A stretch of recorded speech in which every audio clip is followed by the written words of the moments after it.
අයිබෝන් දුවේ පුතේ අපි අද සාකච්ඡා කරන්න බලාපොරොත්තු වෙන්නේ බඩු කර්මාන්තයේදී භාවිත කරන උපකරණ සහ ඒ උපකරණ වලින් නැති ප්‍රයෝජන. පුතාලා මේ බලන්න මේ උපකරණය හඳුනගන්න. මේ උපකරණේ පුතාලා හඳුනගන්න නැති මේ උපකරණේ තමයි පුතේ මොකද්ද අපි බඩු කර්මාන්තයේදී පාවිච්චි කරන ඇලිස් කටුව කියලා කියන්නේ.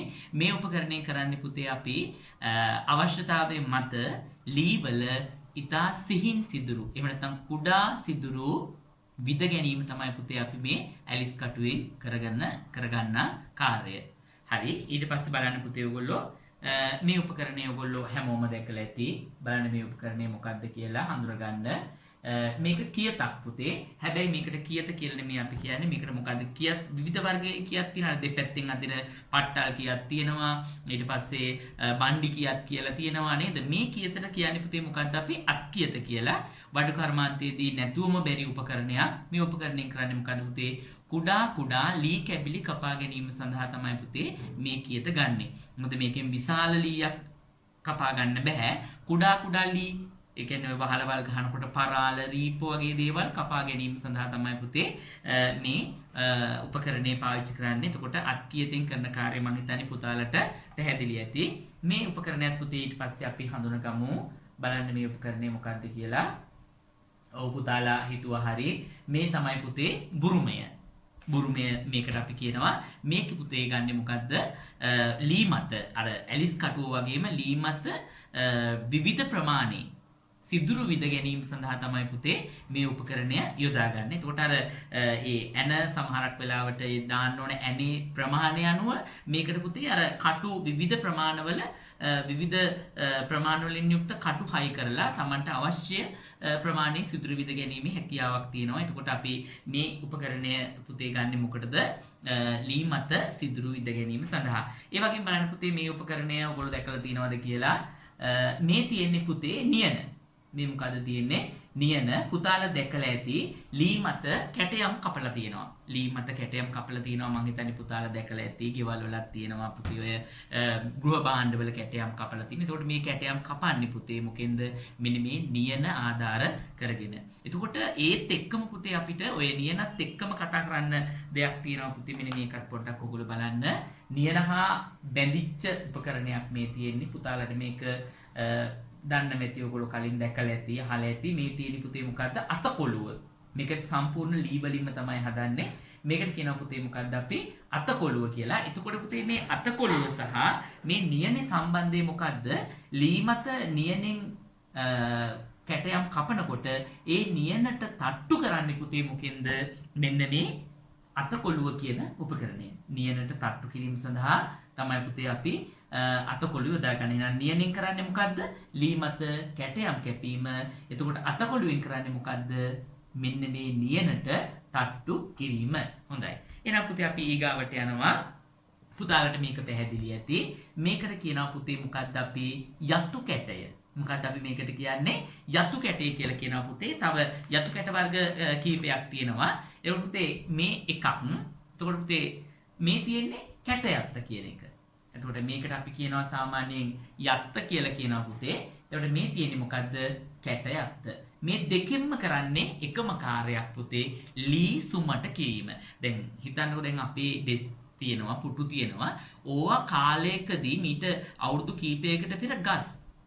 හරිද? එතකොට දැන් අපි ලියන්න නම් පුතේ ඩෙස් එකේ තියලා ඩෙස් එක ලස්සන සමතලාව තියෙනවා නේද? එතකොට දැන් ගහක් කියලා කියන්නේ ඔයගොල්ලෝ දන්නවා රවුමට තියෙන්නේ ගැට තියෙනවා.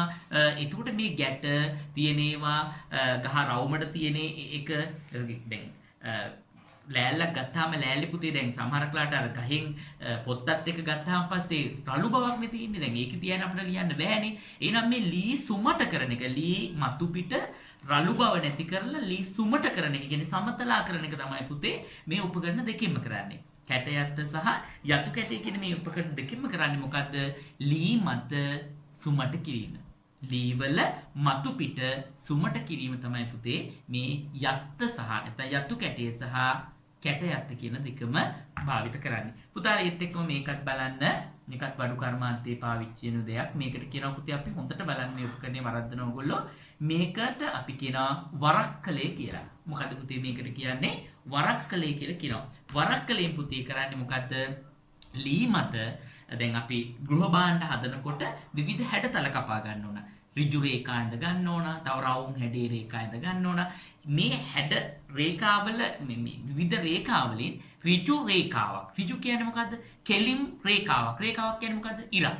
ලී මත කෙලින් ඉරක් අඳින්නේ නැත්නම් ඍජු රේඛාවක් ඇඳ ගන්න මේ වරක්කලේ පුතේ යොදා ගන්න. වරක්කලේ යොදාගෙන රේඛාවක් ඇඳොත් ඒ රේඛාව චුට්ටක්වත් ඇදේ යන්නේ නැහැ.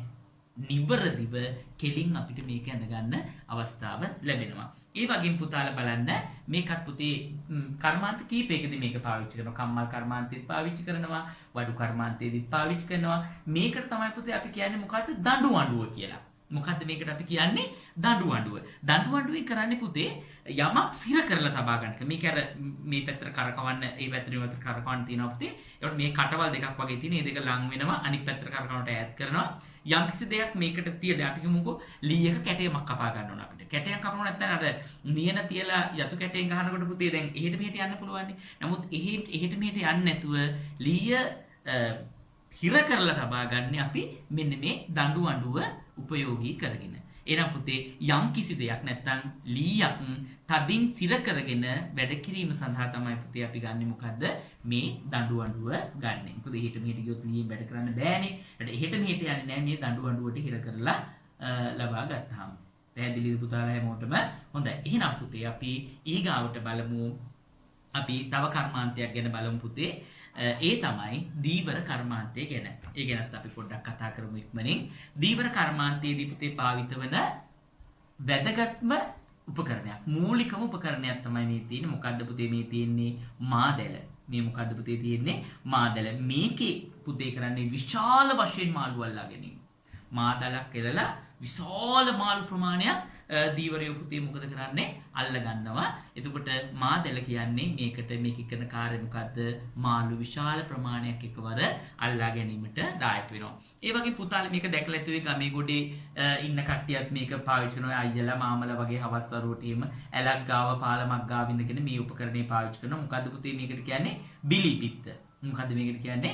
බිලි පිත්ත. දැන් නම් ටිකක් මොඩ් වෙච්ච බිලි පිටි දින අපි පොඩි කාලේ නම් පුතේ මේක අර කිතුල් වලින් තමයි මේ දණ්ඩ හදාගන්නේ. ඊට පස්සේ තම්බුස් නූල් දාලා ඊට පස්සේ අර බිලි කොක්කක් අරගෙන ඒකට පණුවෙක් ගහලා පුතේ දාලා බලාගෙන ඉන්නවා. තව නූලේ මැදක් හරි පොඩි ලී කෑල්ලකුත් තියෙනවා බර නැති.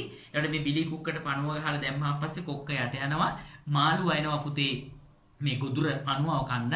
ආවහන් පස්සේ කට අරපු ගමන් මේ කොක්කේ ඒකේ තියෙනවා පුතේ මේ ඇමිනෙන් එකක්.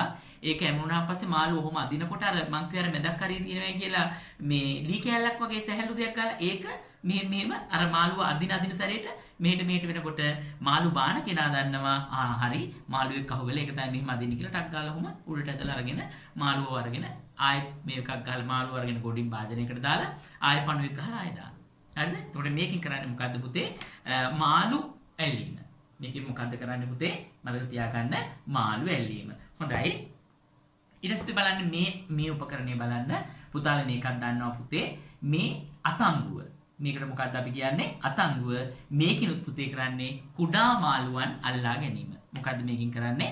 කුඩා මාළුවන් අල්ලා ගැනීම. දැන් මේ ගොට්ටක් වගේ කිරි ගොට්ටක් වගේ තියෙන්නේ. මාළු හොම ඉන්න හොම දාලා ගන්නවා මාළු.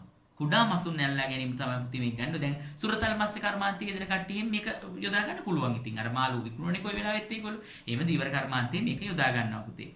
ඊට පස්සේ බලන්න මෙන්න මේක පොඩ්ඩක් බලන්න පුතේ. කරක් ගෙඩිය. මම හොඳට බලා ගන්න මේ උපකරණ.